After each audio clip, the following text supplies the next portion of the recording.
Indonesia के समुद्र में खराब मौसम के बायस कश्ती उलट गई।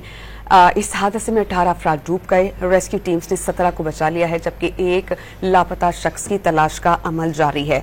मकामी रेस्क्यू इदारे के बयान के मुताबिक हादसा पीर के सुबह इंडोनेशिया के मशरकी समाट्रा जजायर में मैंतावाई जजीरे के करीब पेश आया। कश्ती उलटने से कश्ती में सवार 18 अफराद डूब गए। इत्तला मिलने पर फौरी तौर पर रेस्क्यू ऑपरेशन का आगाज किया गया। 7 अफराद को बचा लिया गया, जबकि 11 अफराद लापता हुए थे, जिनकी तलाश जारी रखी गई।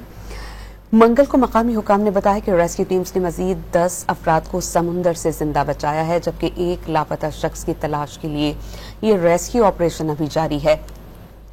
बचाए गए अफराद में से बाज ने लाइफ जैकेट्स पहन रखी थी और बाज उलटने वाली कश्ती के टुकड़ों से चिमटे रहे। मीडिया रिपोर्ट्स के मुताबिक कई अफराद ने कई घंटे समुद्र में तैराकी की और इस तरह अपनी जानें बचाईं।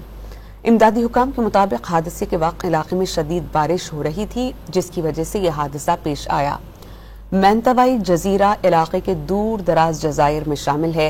इंडोनेशिया में इस नौयत के बहरी हादसात हुक्काम के लिए एक बड़ा चैलेंज हैं।